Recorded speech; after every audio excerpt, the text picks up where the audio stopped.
조선 중엽, 충청도 천안 고을. 그곳에서도 손꼽히는 양반 가문인 이 대감댁은 대대로 벼슬을 지내온 명문가였습니다. 집안 어른의 숨결 하나에도 식솔들이 고개를 조아릴 정도로 법도가 엄격하고 위세가 대단한 집이었습니다. 그 집 별채에 머무는 이는 연화, 꽃다운 16 나이에 시집온 이 댁의 며느리였습니다. 어느덧 23, 7해가 흘렀건만 아이 하나 없다는 이유로 기품 있던 그녀는 종가에서 점점 설 자리를 잃어가고 있었습니다. 이른 아침, 서리가 하얗게 내려앉은 마당을 하녀 복순이가 정신없이 쓸고 있었습니다. 어휴, 이놈의 대청은 어째 쓸어도 먼지가 이렇게 많은 게야? 복순이는 몸을 반쯤 구부려 손걸레로 문지방을 닦고 있었고 곁에 놓인 향로에서는 옅은 연꽃 향과 함께 제빛 연기가 피어올랐습니다. 그때 마루 끝에서 조용한 발소리가 들려왔습니다. 마님, 일찍 일어나셨습니까? 연화는 연분홍빛 치마에 진홍 저고리를 단정히 여미고 있었습니다. 옥처럼 하얀 피부와 대조되어 더욱 고와 보였습니다. 조심스럽게 올린 쪽진 머리에는 은비녀 하나가 단정하게 꽂혀 있었습니다. 복순아, 바람이 차구나. 이리 하다가 내 고운 손이 다 트겠다. 아니에요, 마님. 따신 물로 행주를 헹궈서 괜찮습니다. 허나 마님, 얼굴이 많이 수척해 보이십니다. 연화는 희미하게 웃으며 고개를 저었습니다. 괜찮다. 나는 괜찮아. 하지만 그 미소는 금세 사라졌습니다. 복순이는 감히 묻지 못했지만 마님이 어젯밤에도 잠을 이루지 못했다는 것을 알고 있었습니다. 바로 그때 안채 대청에서 시어머니의 날카로운 목소리가 들려왔습니다. 7해를 넘겨도 아이 소식 하나 없으니 이건 필시 집안의 화근이야. 어찌 그리 미련한지. 내 아들 방에 들여놓은 지도 오래건만 그저 죽은 듯이 방구석에 처박혀 있는 꼴이라니. 방 안에 앉아 차를 마시던 연화의 귓가에 그 말이 비수처럼 날아와 꽂혔습니다. 차를 마시던 손이 파르르 떨렸습니다. 찻잔이 삐끗하더니 뜨거운 찬물이 옷고름 위로 몇 방울 튀었습니다. 하지만 그녀는 고개를 들지 못했습니다. 심장은 쿵쿵 울리는데 입술은 굳게 닫혀 한마디도 나오지 않았습니다. 익숙한 모욕, 익숙한 절망. 그러나 매번 익숙해진다 생각하면서도 가슴속 피멍은 더욱 선명해질 뿐이었습니다. 그날 밤이 되었습니다. 연화는 남편의 방문을 향해 조심스럽게 발걸음을 옮겼지만 문 앞에서 한참을 망설였습니다.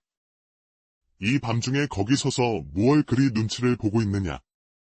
문 안에서 들려온 목소리는 얼음장처럼 차가웠습니다. 그래도 그녀는 조용히 문을 열고 들어가 무릎을 꿇었습니다. 서방님, 제가 무엇을 그리 잘못한 것이옵니까? 남편은 대답 대신 찻잔을 내려놓았습니다. 그리고 한참의 침묵 끝에 고개를 돌리지도 않은 채 말했습니다. 그대가 잘못했다기보다는 부족했소. 아이 하나만 있었더라면 집안 어른들 눈치도 볼 일이 없었을 것을. 그 말이 끝나자마자 연화의 눈에서 뜨거운 눈물이 또르르 흘러내렸습니다. 제가 그리도 무익한 여인입니까? 부인. 그대는 이 집안의 대를 이어야 할 사람이요. 그 이상도, 그 이하도 아니요. 그 순간 연화는 자신이 이 집안에서 한낱 장식품이자 부엌 한 구석의 낡은 바가지보다도 못한 존재가 되었음을 깨달았습니다. 이튿날 아침 시어머니는 대청에 앉아 연화를 불렀습니다. 곁에는 하녀들이 장롱을 정리하고 있었고 방 한가운데에는 보퉁이 하나가 놓여 있었습니다. 이걸 가져가거라. 이 쓸쓸한 방구석보다야 바깥 세상이 더 따뜻할지도 모를 일이지. 여기서 더 머물 자격은 내게 없구나. 연화는 아무 말 없이 보퉁이를 들었습니다. 치마를 여미며 인사도 없이 몸을 돌렸습니다. 그 등 뒤로 시어머니의 나직한 목소리가 들려왔습니다. 쯧쯧. 사람이 어찌 타시겠나. 씨 없는 땅에서는 나무가 자라지 않는 법이지. 그날 밤 연화는 다른 짐을 챙기지 않았습니다. 다만 머리에 꽂았던 은비녀와 몇 가지 폐물, 약간의 엽전을 챙겨 보퉁이 속 저고리 주머니에 넣었습니다. 어디로 가야 할까? 아니, 어디라도 괜찮다. 그녀는 복순이가 자는 방을 바라보다 문득 쓸쓸한 미소를 지었습니다. 너만은 부디 잘 살아야 한다. 다음 날 새벽, 하늘은 뿌옇고 안개가 골짜기마다 자욱하게 피어오르고 있었습니다. 연화는 천천히 대문을 나섰습니다. 그 뒤를 부르는 이는 아무도 없었습니다. 뒤늦게 잠이 깬 복순이가 문간방에서 뛰쳐나왔지만 마님의 뒷모습을 보고 그저 입술만 깨물 뿐이었습니다. 마님. 어딜 가십니까? 아무데도 아니란다. 그저 어디든 갈 곳이 있겠지? 복순아, 나 때문에 울지 말 거라. 그리고 연화는 천천히 길을 따라 걸어 나갔습니다. 그 길 끝에 무엇이 있을지는 아무도 몰랐습니다. 그저 살아야 했기에 연화는 발길 닿는 대로 천천히 산길을 걸었습니다. 마을을 지나고 논두렁을 지나고 외진 숲길을 따라 바람에 실려가듯 걷고 또 걸었습니다. 친정은 한양 북촌에 있었으나 이미 가세가 기울어 한몸 의탁할 형편이 아니었기에 갈 곳이 막막했습니다. 집신 한 짝은 진작 진창에 빠져버렸고 맨발이 흙과 돌에 쓸려 피가 맺혔지만 신음 한마디 없이 걸었습니다. 걸어야 한다. 집이 아닌 곳이면 어디라도 괜찮다. 그녀는 그렇게 스스로를 다독이며 한 걸음씩 내디뎠습니다. 어느덧 치마자락은 흙탕물에 젖고 머리는 산바람에 헝클어졌습니다. 멍한 눈으로 산길을 응시하던 그녀의 몸은 이미 감각 없이 굳어 있었습니다. 해가 기울 무렵 커다란 바위 아래에 다다른 연화는 더는 한 발짝도 내디딜 수 없었습니다. 그녀는 느릿하게 바위에 기대어 앉았고 참았던 설움이 북받쳐 올라 어깨가 가늘게 들썩였습니다. 이러다 죽을 수도 있겠구나. 그런 생각이 들었지만 무섭지는 않았습니다. 오히려 이상할 정도로 마음이 평온했습니다. 숨이 끊겨도 아플 것 같지 않았습니다. 심장이 벌써 멎은 듯 고요했으니까요. 그녀는 천천히 눈을 감았습니다. 바로 그때 산 위에서 지게를 진 산에 하나가 내려오고 있었습니다. 그는 키가 훤칠하고 어깨가 떡 벌어졌으며 얼굴에 수염이 듬성듬성 자란 27살의 총각 나무꾼 강민준이었습니다. 에구, 이놈의 등짐이 오늘따라 왜 이리 무겁다냐. 어휴, 허리야. 혼잣말을 중얼거리며 길모퉁이를 도는 순간 그는 땅바닥에 쓰러져 있는 여인의 모습을 발견했습니다. 어라, 저기 뭐가 있네. 사람인가? 민주는 망설임 없이 지게를 내려놓고 달려갔습니다. 아이고야, 여인이 어찌 이런 깊은 산속에. 그는 그녀의 손목을 조심스럽게 살폈습니다. 맥은 약했지만 다행히 살아 있었습니다. 얼굴은 창백했고 입술은 바싹 갈라져 있었으며 손등과 치마자락에는 진흙과 마른 핏자국이 엉켜 있었습니다. 며칠을 굶은 사람인가? 물도 제대로 못 마셨구먼. 민주는 주변을 둘러보고는 이내 결심한 듯 고개를 끄덕였습니다. 사람 목숨부터 살리고 봐야지.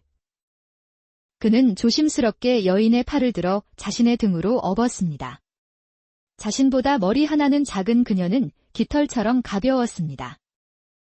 조금만 참으시오. 내 오두막이 여기서 멀지 않소이다. 해가 뉘엿뉘엿 지며 붉은 빛이 산빛 아래 드리워질 무렵 민주는 식은땀을 뻘뻘 흘리며 오두막 문을 열었습니다. 어서 불부터 지펴야지. 그는 연화를 아랫목에 조심스럽게 눕히고 장작을 꺼내 화로에 불씨를 붙였습니다. 소태는 급히 쌀을 씻어 죽을 안치고 물을 데워 수건을 적셨습니다. 대체 무슨 딱한 사연이 있기에 이 험한 산중에서. 참으로 애달픈 꼴이네. 그는 젖은 천으로 그녀의 마른 입술을 살며시 닦아 주었습니다. 그러고는 천천히 한 숟갈 한 숟갈 죽을 식혀가며 떠먹일 준비를 했습니다. 그녀의 손을 살짝 잡았을 때 얼음장 같던 손끝이 미세하게 떨렸습니다. 정신이 좀 드는 게요. 연화의 입술이 아주 작게 움직였습니다. 무슨 말을 하려는 듯 숨소리가 떨렸지만 말 대신 눈물이 뺨을 따라 또르르 흘러내렸습니다. 민주는 그녀의 머리를 조심스럽게 받쳐주며 말했습니다. 됐소. 아무 말 마시오. 누구신지는 모르나 지금은 아무 생각 말고 그냥 쉬시오. 속부터 채우고 봐야지. 그의 손은 투박했지만 따뜻했고 말투는 거칠었지만 다정함이 묻어났습니다. 그 말에 연화의 굳어졌던 몸이 조금 풀어졌습니다. 잠시 뒤 그녀는 조용히 눈을 감았습니다. 등잔 불빛이 두 사람의 그림자를 방 안에 길게 들이우고 있었습니다. 희미한 새벽빛이 창호지를 비집고 들어올 때였습니다. 연화는 낯선 냄새에 천천히 눈을 떴습니다. 집 냄새, 구수한 된장향, 그리고 따뜻한 장작 연기. 방 천장은 낮고 벽은 나무로 짜인 투박한 구조였습니다. 아랫목은 따스했고 이불은 짐승 털이 섞인 듯 거칠지만 포근했습니다. 여긴 어딜까? 몸을 일으키려 하자 팔다리가 후들거렸습니다. 그때 마루 밖에서 나무 깎는 소리와 함께 낯선 남자 목소리가 들려왔습니다. 깨셨구먼. 연화는 반사적으로 이불을 끌어당겼습니다. 얼굴이 붉게 물들었습니다. 문이 열리고 민준이 머리를 숙여 방 안으로 들어섰습니다. 그의 손에는 죽 그릇이 들려 있었고 머리는 헝클어졌지만 눈빛은 맑고 진중했습니다. 이거 혼자 일어설 수 있겠소? 무리하지는 말고. 연화는 입술을 앙다물었다가 조심스럽게 고개를 끄덕였습니다. 여긴 어디입니까? 내 오두막이요. 어제 산길에서 쓰러지신 걸 내가 업어왔소이다. 그녀는 순간 말문이 막혔습니다. 낯선 사내와 단둘이 있다는 사실이 몸보다 마음을 더 떨리게 했습니다. 폐를 많이 끼쳤습니다. 허, 그 무슨 말씀을. 사람 구해놓고 누가 패라 하겠소? 말도 없이 사라졌으면 내가 더 죄책감에 시달렸을 거예요. 그 말에 연화의 눈빛이 살짝 흔들렸습니다.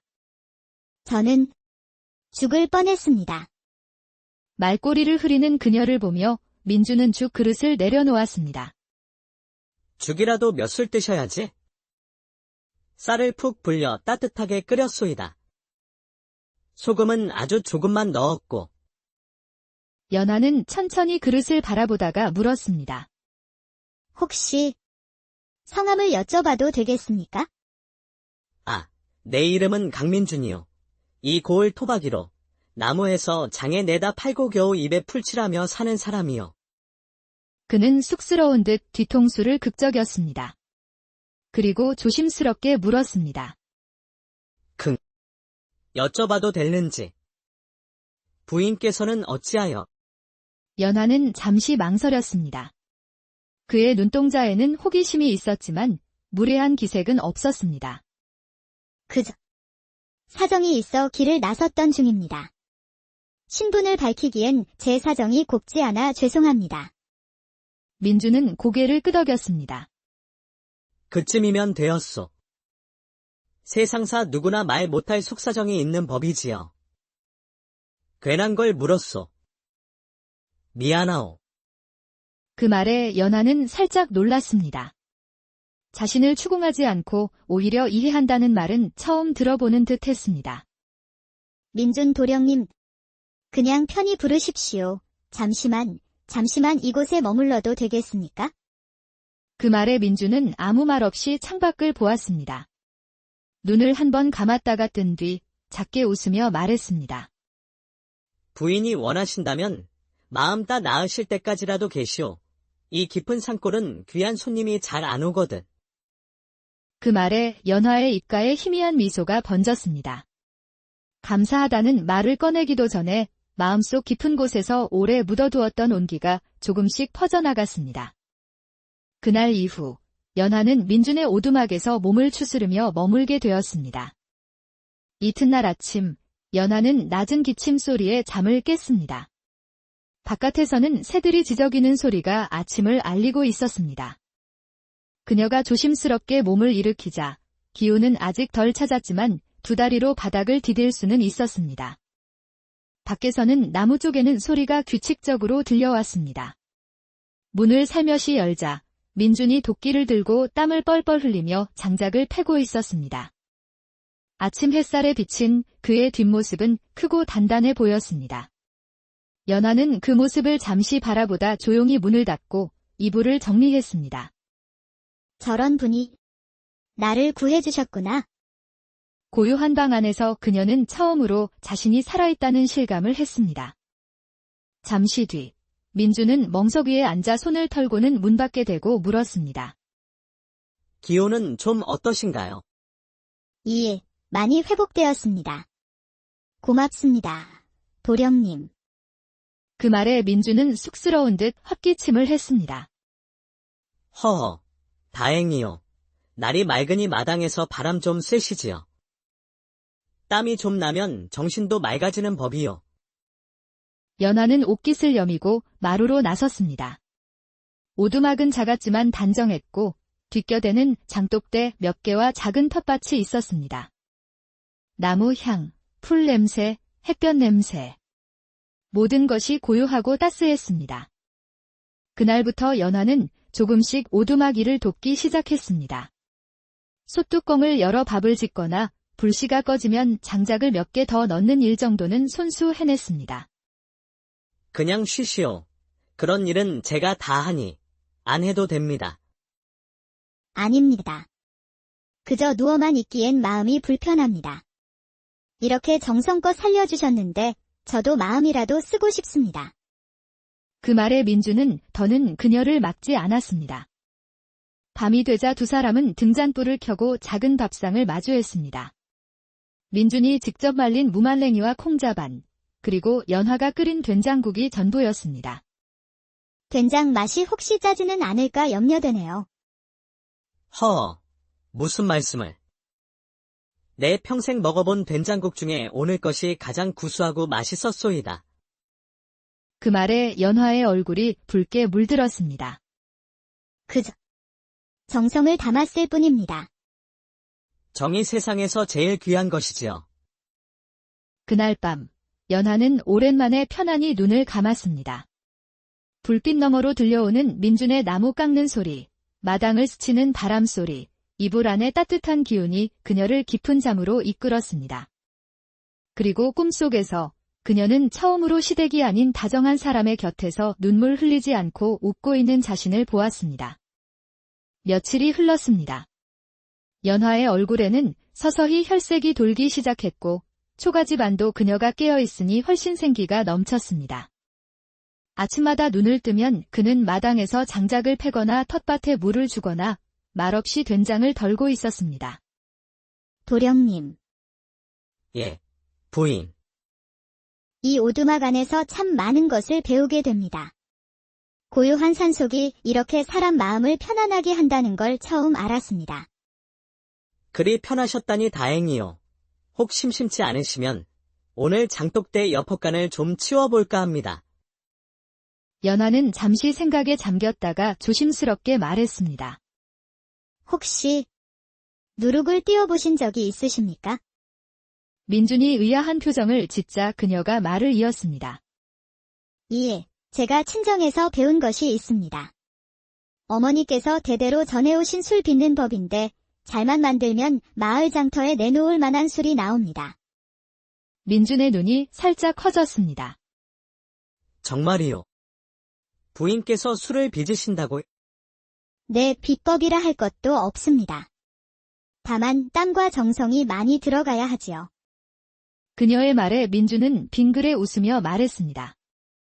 이 몸이야 땀 흘리는 데는 일가견이 있는 사람이요. 부인이 하라시면 동 10개라도 닦을 수 있소이다. 그날 오후, 연하는 쪽진 머리를 단정히 하고 행주치마를 두른 채 장독대 앞으로 나섰습니다.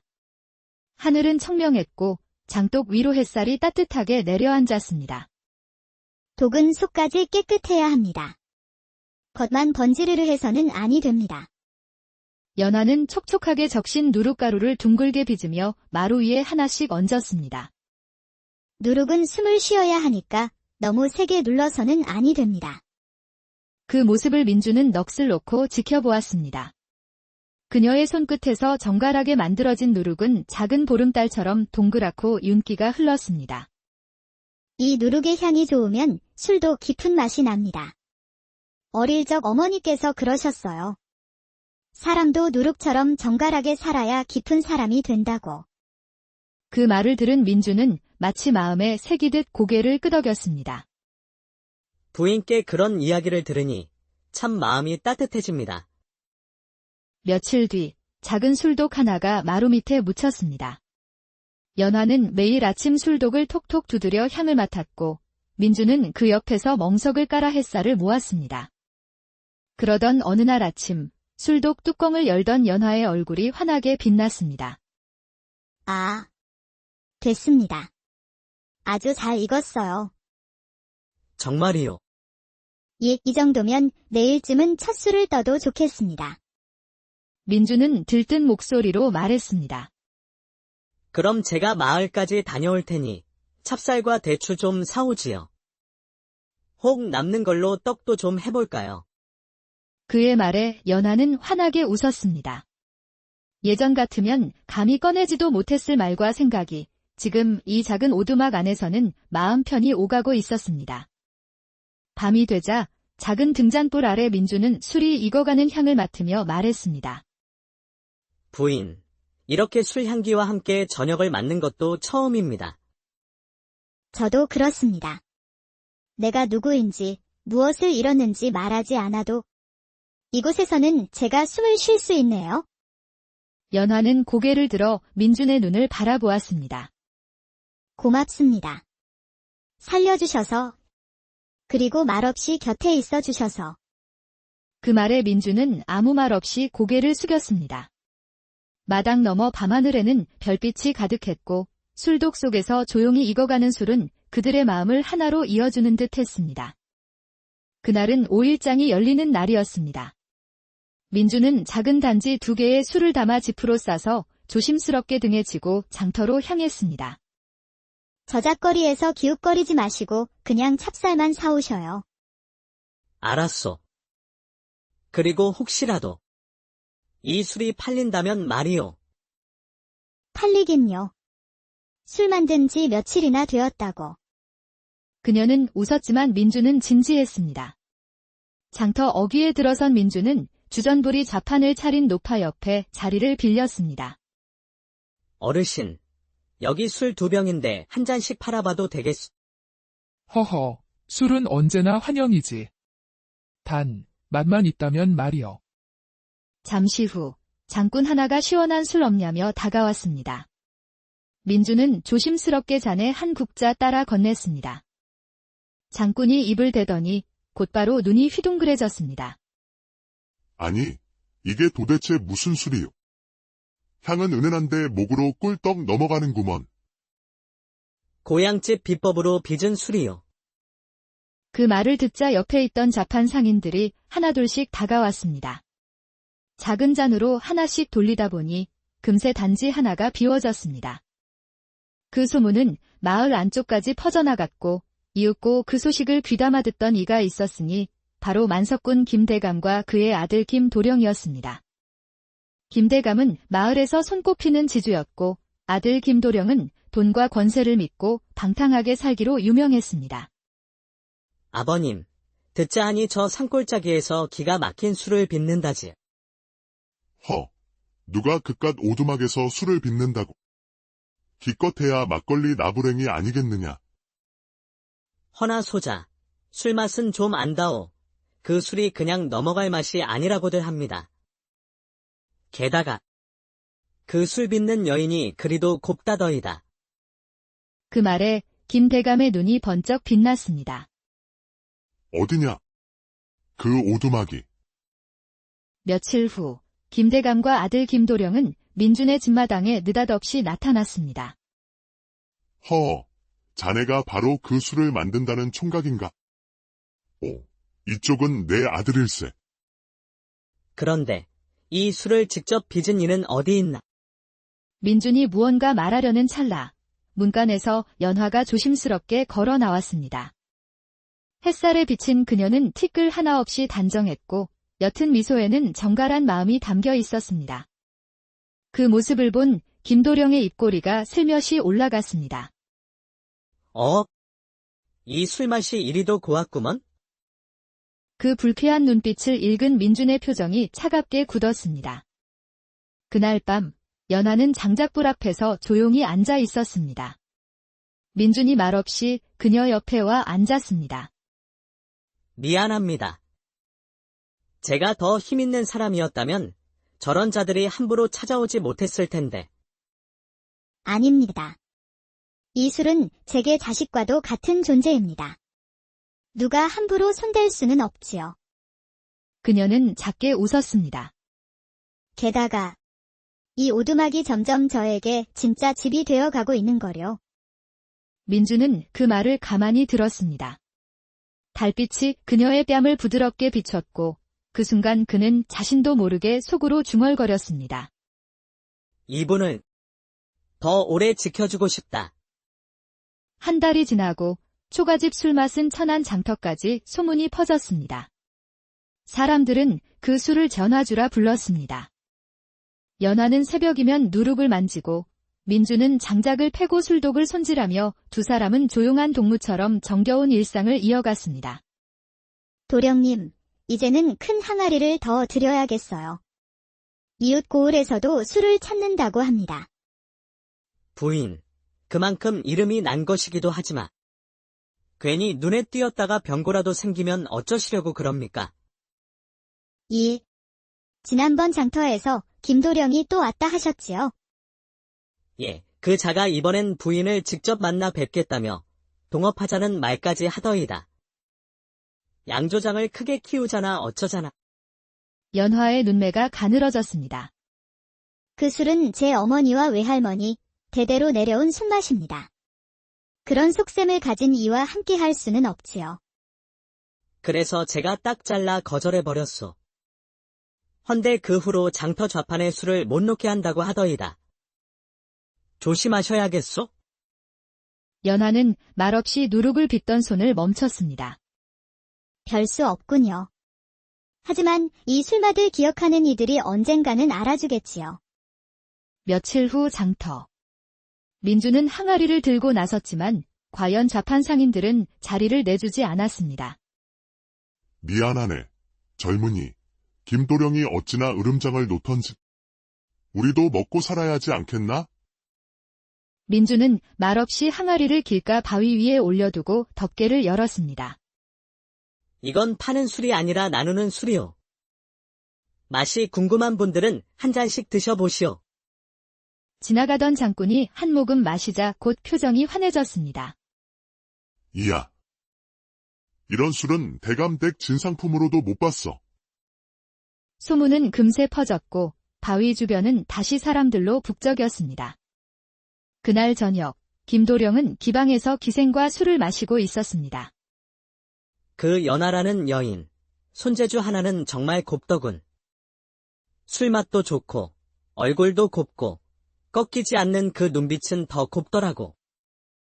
영감님, 그리 마음에 드시면 정식으로 구애를 하시지 그러세요? 구애. 내가 대체 무슨 부족함이 있어서 그 여자한테 거절을 당해야 하지. 내 손만 잡으면 금방 큰 양조장 주인이 될 텐데 말이야. 거절하셨단 말입니까? 그렇다니까. 이젠 순한 방법으로는 안 되겠어. 술이 팔리지 않게 만들고 몸값을 바닥까지 떨어뜨린 다음에 내가 구해주는 척해야지. 김도령은 술잔을 기울이며 눈을 가늘게 떴습니다. 이 세상, 순리대로만 살아서는 아무것도 가질 수 없거든. 다음 5일장 날이었습니다. 연화는 정갈하게 닦은 옹기병에 새 술을 담고 민주는 그것을 바구니에 정성껏 담았습니다. 이번 술은 향이 깊고 탁함이 적어요. 햇살도 잘 받았고 누룩도 곱게 피었으니 사람들이 좋아하겠지요. 하지만 그놈의 김도령이 또 무슨 짓을 벌일지 몰라 걱정이요. 같은 시각, 장터에서 김도령은 하인을 시켜 연화의 술병 하나에 무생무취의 약을 타게 했습니다. 병 모양이 비슷하니 몰래 하나만 바꿔 넣어라. 그 술을 마신 자들이 쓰러지면 소문은 저절로 퍼질 것이다. 하인은 조심스럽게 병을 바꿔치기 했습니다. 정오 무렵 술을 시음한 장정셋은 입을 모아 칭찬을 늘어놓았습니다. 아이고, 속이 다 따뜻해진다. 내 평생 이런 맛은 처음이야.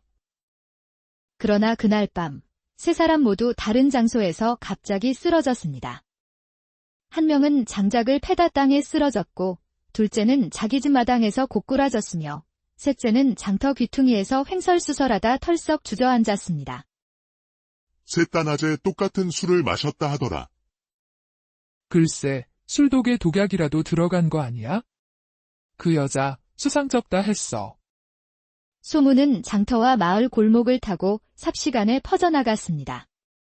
그 연화라는 여인, 총각이랑 단둘이 산다며? 필시 남정네한테 홀려서 술에다 독을 탔을 게야. 소문을 들은 민주는 곧장 술병들을 살펴보았습니다. 향은 여전했으나 병 하나의 밀봉이 살짝 흐트러져 있었습니다. 누군가 이 병을 손댔소. 그는 곧장 장터 좌판 상인들을 찾아다녔습니다. 혹시 낮에 술병을 만지작거리던 사내를 못 봤소. 그러고 보니 회색 도포를 입은 남정네 하나가 술병들 사이를 만지작거리다 갔지. 앞니가 벌어졌던가? 하여간 처음 보는 놈이었어. 그 얘기를 들은 민준의 눈빛이 날카로워졌습니다. 김도령의 하인이다. 그날 밤, 연하는 초가 마루 끝에 앉아 하얀 달빛을 바라보며 말했습니다. 제가 빚은 술로 사람이 다쳤다니. 가슴이 철렁 내려앉아 참으로 떳떳할 수가 없네요. 부인의 잘못이 아닙니다. 그 술은 정성으로 빚어진 것이지 독을 담으신 게 아니지 않습니까? 민준의 목소리는 단호했습니다. 제가 반드시 누가 이런 비열한 짓을 꾸몄는지 밝혀내겠습니다. 부인의 술과 명예를 더럽힌 자를 용서치 않겠습니다. 연화는 조용히 고개를 끄덕였습니다. 그럼 저도 술을 계속 빚겠습니다. 저를 믿고 마셔주는 이들만 있다면? 며칠 후 연하와 민주는 고을 관아로부터 부름을 받았습니다. 전날 밤 김도령이 관아에 고발장을 낸 것이었습니다. 관아 마당, 현감 앞에 두 사람이 꿇어앉아 있었습니다. 현감은 책상을 내리치며 호통을 쳤습니다. 고작 술 한 잔에 실신한 자가 셋이라니. 그 술이 독이 아니고 무엇이냐? 내 놈들이 백성의 생명을 어찌 이리 함부로 다루느냐? 사또, 그 술은 저희 어머니, 외조모께서 대대로 빚어오신 누룩술입니다. 단 한 번도 약을 쓴 적이 없으며 술로 사람을 해칠 마음은 더더욱 없습니다. 그 병 중 하나가 외부인에 의해 바뀌었음을 확인했습니다. 시장 좌판에서 한 사내가 병을 바꿔치기 하는 장면을 여러 사람이 목격하였습니다. 그 사내는 고발인인 김도령의 하인이옵니다. 허나 고발자는 떳떳이 이름을 밝혔고 너희는 정식양조 허가도 없으니 처벌을 피하기는 어렵도다. 진상이 밝혀질 때까지 술 판매를 금하고 별감의 감시 아래 두겠다. 연하는 억울한 눈빛을 감추고 조용히 고개를 숙였습니다. 제 명예는 기필코 되찾겠습니다. 오두막의 술독은 모두 봉인되었습니다. 주류 판매 금지라는 명이 내리자 장독대 아래에는 먼지만 쌓여갔습니다. 며칠 뒤 이장이 방문을 두드려 쪽지 하나를 내밀었습니다. 쪽지에는 이렇게 적혀 있었습니다. 독주를 팔고도 뉘우침 없는 여인. 이미 관아에서 금주령을 내렸으니 마을 사람들은 해당 집과 관계를 끊을 것. 그날 저녁, 민주는 마루 끝에 앉은 연화에게 물었습니다. 이 모든 일을 후회하시지. 혼자 살던 초가에서 술만이 제 친구였던 시절도 있었습니다. 밤이면 새벽달에 비친 항아리들이 제 말동무였지요. 그녀는 가만히 미소 지었습니다. 그 술을 함께 마시며 웃어주던 분이 계셔서 나는 다시 누룩을 띄웠던 것인데 이렇게 되어버렸네요. 그 말에 민주는 아무 말 없이 고개를 끄덕였습니다. 며칠 뒤 대문이 요란하게 열리더니 김도령이 하인셋을 데리고 마당으로 들이닥쳤습니다. 수랑아리를 모두 조사하겠다. 관아에서 누락된 항아리가 있는지 조사하라는 명이 떨어졌거든. 관아에서 별감이 오지 않은 이상 사사로이 들어올 수 없습니다. 고집은 여전하시군.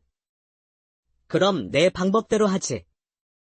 김도령은 마당을 돌아나가며 이웃들에게 큰 소리로 외쳤습니다. 이 집 술은 사람 죽이는 술입니다. 괜한 오해 받기 싫으면 이 집에 드나들지 마시오.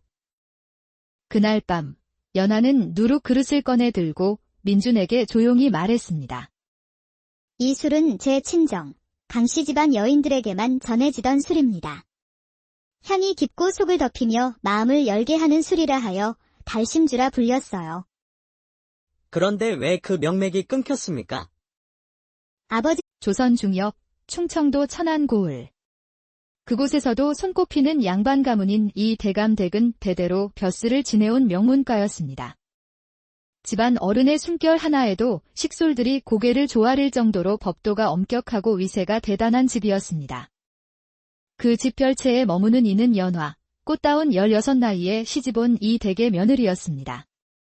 어느덧 23, 7해가 흘렀건만 아이 하나 없다는 이유로 기품 있던 그녀는 종가에서 점점 설 자리를 잃어가고 있었습니다. 이른 아침 서리가 하얗게 내려앉은 마당을 하녀 복순이가 정신없이 쓸고 있었습니다. 어휴, 이놈의 대청은 어째 쓸어도 먼지가 이렇게 많은 게야? 복순이는 몸을 반쯤 구부려 손걸레로 문지방을 닦고 있었고 곁에 놓인 향로에서는 옅은 연꽃 향과 함께 제빛 연기가 피어올랐습니다. 그때 마루 끝에서 조용한 발소리가 들려왔습니다. 마님, 일찍 일어나셨습니까? 연하는 연분홍빛 치마에 진홍 저고리를 단정히 여미고 있었습니다. 옥처럼 하얀 피부와 대조되어 더욱 고와 보였습니다. 조심스럽게 올린 쪽진 머리에는 은비녀 하나가 단정하게 꽂혀 있었습니다. 복순아, 바람이 차구나. 이리 하다가 내 고운 손이 다 트겠다. 아니에요, 마님. 따신 물로 행주를 헹궈서 괜찮습니다. 허나 마님, 얼굴이 많이 수척해 보이십니다. 연하는 희미하게 웃으며 고개를 저었습니다. 괜찮다. 나는 괜찮아. 하지만 그 미소는 금세 사라졌습니다. 복순이는 감히 묻지 못했지만 마님이 어젯밤에도 잠을 이루지 못했다는 것을 알고 있었습니다. 바로 그때 안채 대청에서 시어머니의 날카로운 목소리가 들려왔습니다. 7해를 넘겨도 아이 소식 하나 없으니 이건 필시 집안의 화근이야. 어찌 그리 미련한지. 내 아들 방에 들여놓은 지도 오래건만 그저 죽은 듯이 방구석에 처박혀 있는 꼴이라니. 방 안에 앉아 차를 마시던 연하의 귓가에 그 말이 비수처럼 날아와 꽂혔습니다. 차를 마시던 손이 파르르 떨렸습니다. 찻잔이 삐끗하더니 뜨거운 찬물이 옷고름 위로 몇 방울 튀었습니다. 하지만 그녀는 고개를 들지 못했습니다. 심장은 쿵쿵 울리는데 입술은 굳게 닫혀 한마디도 나오지 않았습니다. 익숙한 모욕, 익숙한 절망. 그러나 매번 익숙해진다 생각하면서도 가슴속 피멍은 더욱 선명해질 뿐이었습니다. 그날 밤이 되었습니다. 연하는 남편의 방문을 향해 조심스럽게 발걸음을 옮겼지만 문 앞에서 한참을 망설였습니다. 이 밤중에 거기 서서 무얼 그리 눈치를 보고 있느냐. 문 안에서 들려온 목소리는 얼음장처럼 차가웠습니다. 그래도 그녀는 조용히 문을 열고 들어가 무릎을 꿇었습니다. 서방님, 제가 무엇을 그리 잘못한 것이옵니까? 남편은 대답 대신 찻잔을 내려놓았습니다. 그리고 한참의 침묵 끝에 고개를 돌리지도 않은 채 말했습니다. 그대가 잘못했다기보다는 부족했소. 아이 하나만 있었더라면 집안 어른들 눈치도 볼 일이 없었을 것을. 그 말이 끝나자마자 연화의 눈에서 뜨거운 눈물이 또르르 흘러내렸습니다. 제가 그리도 무익한 여인입니까? 부인. 그대는 이 집안의 대를 이어야 할 사람이요. 그 이상도, 그 이하도 아니오. 그 순간 연하는 자신이 이 집안에서 한낱 장식품이자 부엌 한 구석의 낡은 바가지보다도 못한 존재가 되었음을 깨달았습니다. 이튿날 아침 시어머니는 대청에 앉아 연화를 불렀습니다. 곁에는 하녀들이 장롱을 정리하고 있었고 방 한가운데에는 보퉁이 하나가 놓여 있었습니다. 이걸 가져가거라. 이 쓸쓸한 방구석보다야 바깥 세상이 더 따뜻할지도 모를 일이지. 여기서 더 머물 자격은 내게 없구나. 연하는 아무 말 없이 보퉁이를 들었습니다. 치마를 여미며 인사도 없이 몸을 돌렸습니다. 그 등 뒤로 시어머니의 나직한 목소리가 들려왔습니다. 쯧쯧. 사람이 어찌 타시겠나. 씨 없는 땅에서는 나무가 자라지 않는 법이지. 그날 밤 연하는 다른 짐을 챙기지 않았습니다. 다만 머리에 꽂았던 은비녀와 몇 가지 폐물, 약간의 엽전을 챙겨 보퉁이 속 저고리 주머니에 넣었습니다. 어디로 가야 할까? 아니, 어디라도 괜찮다. 그녀는 복순이가 자는 방을 바라보다 문득 쓸쓸한 미소를 지었습니다. 너만은 부디 잘 살아야 한다. 다음 날 새벽, 하늘은 뿌옇고 안개가 골짜기마다 자욱하게 피어오르고 있었습니다. 연하는 천천히 대문을 나섰습니다. 그 뒤를 부르는 이는 아무도 없었습니다. 뒤늦게 잠이 깬 복순이가 문간방에서 뛰쳐나왔지만 마님의 뒷모습을 보고 그저 입술만 깨물 뿐이었습니다. 마님. 어딜 가십니까? 아무데도 아니란다. 그저 어디든 갈 곳이 있겠지? 복순아, 나 때문에 울지 말 거라. 그리고 연하는 천천히 길을 따라 걸어 나갔습니다.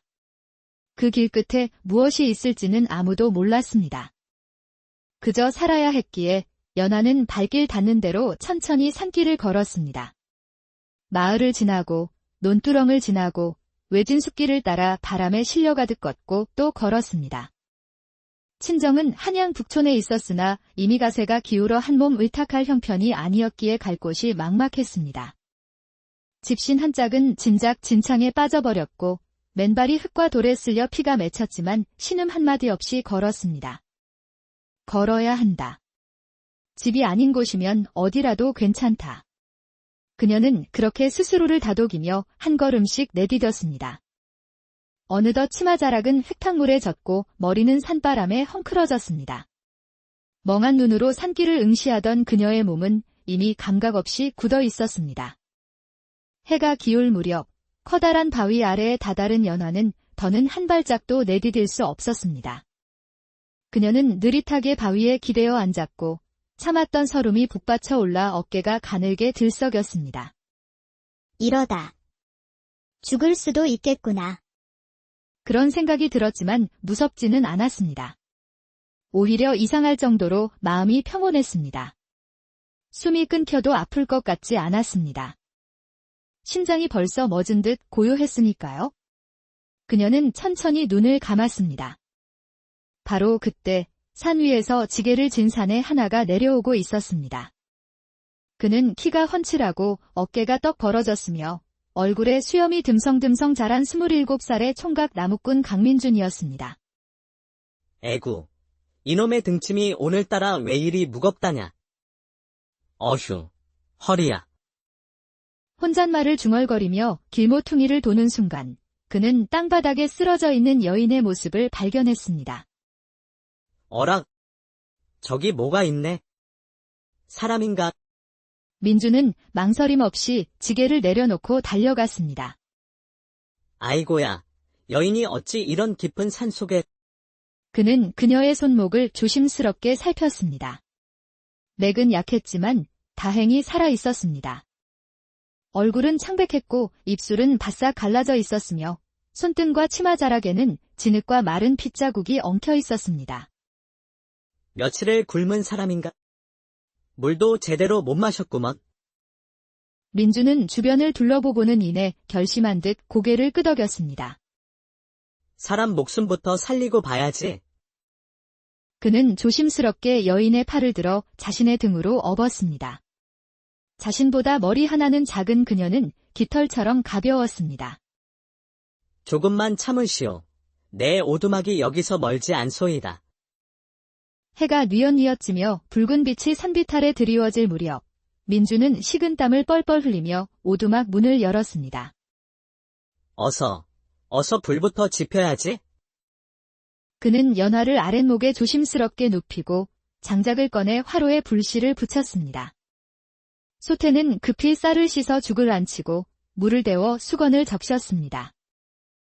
대체 무슨 딱한 사연이 있기에 이 험한 산중에서. 참으로 애달픈 꼴이네. 그는 젖은 천으로 그녀의 마른 입술을 살며시 닦아 주었습니다.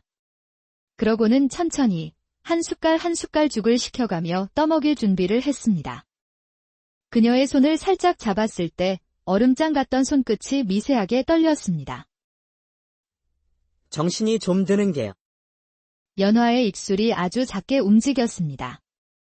무슨 말을 하려는 듯 숨소리가 떨렸지만 말 대신 눈물이 뺨을 따라 또르르 흘러내렸습니다. 민주는 그녀의 머리를 조심스럽게 받쳐주며 말했습니다. 됐소. 아무 말 마시오. 누구신지는 모르나 지금은 아무 생각 말고 그냥 쉬시오. 속부터 채우고 봐야지. 그의 손은 투박했지만 따뜻했고 말투는 거칠었지만 다정함이 묻어났습니다. 그 말에 연화의 굳어졌던 몸이 조금 풀어졌습니다. 잠시 뒤 그녀는 조용히 눈을 감았습니다. 등잔 불빛이 두 사람의 그림자를 방 안에 길게 들이우고 있었습니다. 희미한 새벽빛이 창호지를 비집고 들어올 때였습니다.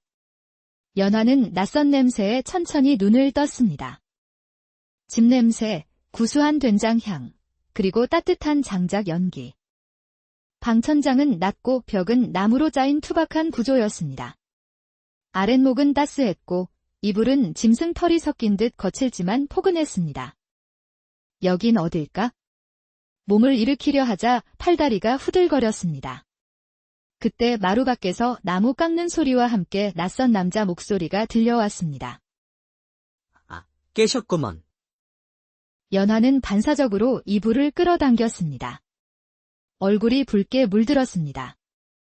문이 열리고 민준이 머리를 숙여 방 안으로 들어섰습니다.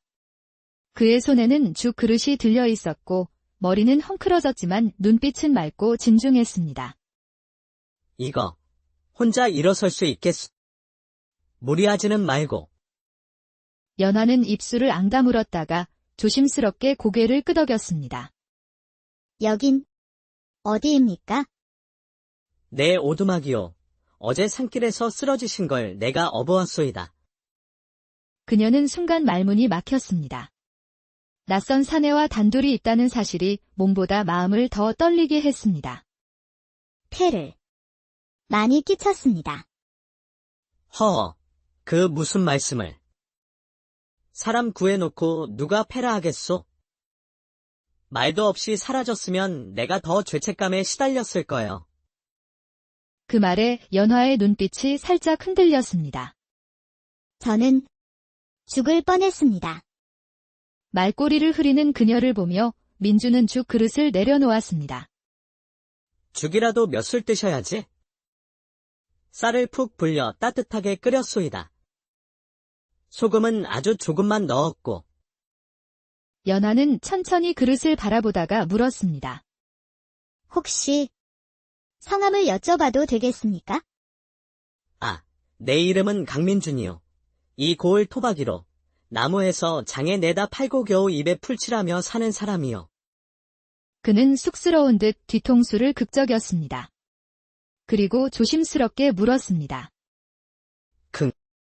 여쭤봐도 될는지. 부인께서는 어찌하여? 연화는 잠시 망설였습니다. 그의 눈동자에는 호기심이 있었지만 무례한 기색은 없었습니다. 그저 사정이 있어 길을 나섰던 중입니다. 신분을 밝히기엔 제 사정이 곱지 않아 죄송합니다. 민주는 고개를 끄덕였습니다. 그쯤이면 되었소. 세상사 누구나 말 못할 속사정이 있는 법이지요. 괜한 걸 물었소. 미안하오. 그 말에 연하는 살짝 놀랐습니다.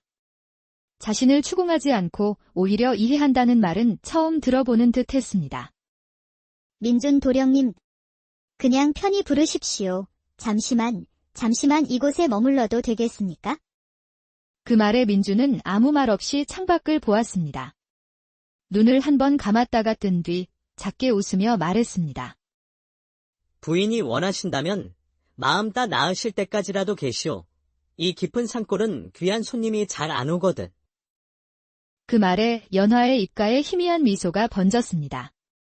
감사하다는 말을 꺼내기도 전에 마음속 깊은 곳에서 오래 묻어두었던 온기가 조금씩 퍼져나갔습니다. 그날 이후 연하는 민준의 오두막에서 몸을 추스르며 머물게 되었습니다. 이튿날 아침 연하는 낮은 기침 소리에 잠을 깼습니다. 바깥에서는 새들이 지저귀는 소리가 아침을 알리고 있었습니다. 그녀가 조심스럽게 몸을 일으키자 기운은 아직 덜 찾았지만 두 다리로 바닥을 디딜 수는 있었습니다. 밖에서는 나무 쪽에는 소리가 규칙적으로 들려왔습니다. 문을 살며시 열자 민준이 도끼를 들고 땀을 뻘뻘 흘리며 장작을 패고 있었습니다. 아침 햇살에 비친 그의 뒷모습은 크고 단단해 보였습니다. 연하는 그 모습을 잠시 바라보다 조용히 문을 닫고 이불을 정리했습니다. 저런 분이 나를 구해주셨구나. 고요한 방 안에서 그녀는 처음으로 자신이 살아있다는 실감을 했습니다. 잠시 뒤 민주는 멍석 위에 앉아 손을 털고는 문 밖에 대고 물었습니다. 기호는 좀 어떠신가요? 예, 많이 회복되었습니다. 고맙습니다. 도령님. 그 말에 민주는 쑥스러운 듯 헛기침을 했습니다. 허허, 다행이요. 날이 맑으니 마당에서 바람 좀 쐬시지요. 땀이 좀 나면 정신도 맑아지는 법이요. 연하는 옷깃을 여미고 마루로 나섰습니다. 오두막은 작았지만 단정했고 뒷곁에는 장독대 몇 개와 작은 텃밭이 있었습니다. 나무 향, 풀 냄새, 햇볕 냄새. 모든 것이 고요하고 따스했습니다. 그날부터 연하는 조금씩 오두막 일을 돕기 시작했습니다. 솥뚜껑을 열어 밥을 짓거나 불씨가 꺼지면 장작을 몇 개 더 넣는 일 정도는 손수 해냈습니다. 그냥 쉬시오. 그런 일은 제가 다 하니 안 해도 됩니다. 아닙니다. 그저 누워만 있기엔 마음이 불편합니다. 이렇게 정성껏 살려주셨는데 저도 마음이라도 쓰고 싶습니다. 그 말에 민주는 더는 그녀를 막지 않았습니다. 밤이 되자 두 사람은 등잔불을 켜고 작은 밥상을 마주했습니다. 민준이 직접 말린 무말랭이와 콩자반, 그리고 연화가 끓인 된장국이 전부였습니다. 된장 맛이 혹시 짜지는 않을까 염려되네요. 허, 무슨 말씀을. 내 평생 먹어본 된장국 중에 오늘 것이 가장 구수하고 맛있었소이다. 그 말에 연화의 얼굴이 붉게 물들었습니다. 그저 정성을 담았을 뿐입니다. 정이 세상에서 제일 귀한 것이지요. 그날 밤, 연하는 오랜만에 편안히 눈을 감았습니다. 불빛 너머로 들려오는 민준의 나무 깎는 소리, 마당을 스치는 바람 소리, 이불 안의 따뜻한 기운이 그녀를 깊은 잠으로 이끌었습니다. 그리고 꿈속에서 그녀는 처음으로 시댁이 아닌 다정한 사람의 곁에서 눈물 흘리지 않고 웃고 있는 자신을 보았습니다. 며칠이 흘렀습니다. 연화의 얼굴에는 서서히 혈색이 돌기 시작했고 초가지 반도 그녀가 깨어있으니 훨씬 생기가 넘쳤습니다. 아침마다 눈을 뜨면 그는 마당에서 장작을 패거나 텃밭에 물을 주거나 말없이 된장을 덜고 있었습니다. 도령님, 예, 부인. 이 오두막 안에서 참 많은 것을 배우게 됩니다. 고요한 산속이 이렇게 사람 마음을 편안하게 한다는 걸 처음 알았습니다. 그리 편하셨다니 다행이요. 혹 심심치 않으시면 오늘 장독대 여포간을 좀 치워볼까 합니다. 연하는 잠시 생각에 잠겼다가 조심스럽게 말했습니다. 혹시 누룩을 띄워보신 적이 있으십니까? 민준이 의아한 표정을 짓자 그녀가 말을 이었습니다. 예, 제가 친정에서 배운 것이 있습니다. 어머니께서 대대로 전해오신 술 빚는 법인데 잘만 만들면 마을 장터에 내놓을 만한 술이 나옵니다. 민준의 눈이 살짝 커졌습니다. 정말이요. 부인께서 술을 빚으신다고. 네, 비법이라 할 것도 없습니다. 다만 땀과 정성이 많이 들어가야 하지요. 그녀의 말에 민준은 빙그레 웃으며 말했습니다. 이 몸이야 땀 흘리는 데는 일가견이 있는 사람이요. 부인이 하라시면 동 10개라도 닦을 수 있소이다.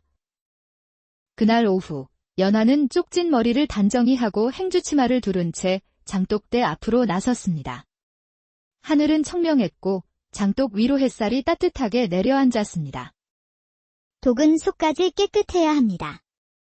겉만 번지르르 해서는 아니 됩니다. 연하는 촉촉하게 적신 누룩가루를 둥글게 빚으며 마루 위에 하나씩 얹었습니다.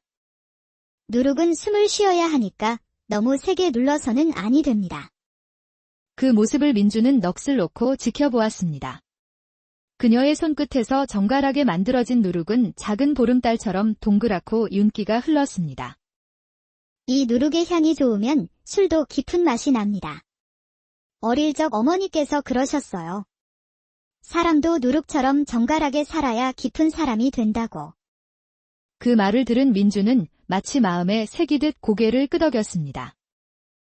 부인께 그런 이야기를 들으니 참 마음이 따뜻해집니다. 며칠 뒤 작은 술독 하나가 마루 밑에 묻혔습니다.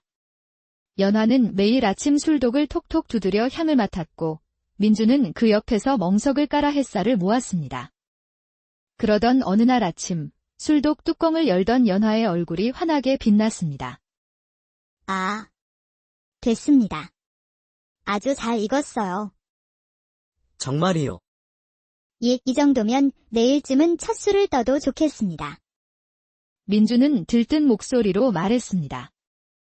그럼 제가 마을까지 다녀올 테니 찹쌀과 대추 좀 사오지요. 혹 남는 걸로 떡도 좀 해볼까요? 그의 말에 연하는 환하게 웃었습니다. 예전 같으면 감히 꺼내지도 못했을 말과 생각이 지금 이 작은 오두막 안에서는 마음 편히 오가고 있었습니다. 밤이 되자 작은 등잔불 아래 민주는 술이 익어가는 향을 맡으며 말했습니다. 부인, 이렇게 술 향기와 함께 저녁을 맞는 것도 처음입니다. 저도 그렇습니다. 내가 누구인지 무엇을 잃었는지 말하지 않아도 이곳에서는 제가 숨을 쉴 수 있네요. 연화는 고개를 들어 민준의 눈을 바라보았습니다. 고맙습니다. 살려주셔서 그리고 말없이 곁에 있어 주셔서. 그 말에 민주는 아무 말 없이 고개를 숙였습니다. 마당 너머 밤하늘에는 별빛이 가득했고 술독 속에서 조용히 익어가는 술은 그들의 마음을 하나로 이어주는 듯 했습니다. 그날은 5일장이 열리는 날이었습니다. 민주는 작은 단지 2개의 술을 담아 지프로 싸서 조심스럽게 등에 지고 장터로 향했습니다. 저작거리에서 기웃거리지 마시고 그냥 찹쌀만 사오셔요. 알았소. 그리고 혹시라도 이 술이 팔린다면 말이요. 팔리긴요. 술 만든 지 며칠이나 되었다고. 그녀는 웃었지만 민주는 진지했습니다. 장터 어귀에 들어선 민주는 주전부리 자판을 차린 노파 옆에 자리를 빌렸습니다. 어르신, 여기 술 2병인데 한 잔씩 팔아봐도 되겠소? 허허, 술은 언제나 환영이지. 단, 맛만 있다면 말이여. 잠시 후 장꾼 하나가 시원한 술 없냐며 다가왔습니다. 민주는 조심스럽게 잔에 한 국자 따라 건넸습니다. 장꾼이 입을 대더니 곧바로 눈이 휘둥그레졌습니다. 아니, 이게 도대체 무슨 술이요? 향은 은은한데 목으로 꿀떡 넘어가는구먼. 고향집 비법으로 빚은 술이요. 그 말을 듣자 옆에 있던 자판 상인들이 하나둘씩 다가왔습니다. 작은 잔으로 하나씩 돌리다 보니 금세 단지 하나가 비워졌습니다. 그 소문은 마을 안쪽까지 퍼져나갔고 이윽고 그 소식을 귀담아 듣던 이가 있었으니 바로 만석군 김대감과 그의 아들 김도령이었습니다. 김대감은 마을에서 손꼽히는 지주였고 아들 김도령은 돈과 권세를 믿고 방탕하게 살기로 유명했습니다. 아버님, 듣자 하니 저 산골짜기에서 기가 막힌 술을 빚는다지. 누가 그깟 오두막에서 술을 빚는다고. 기껏해야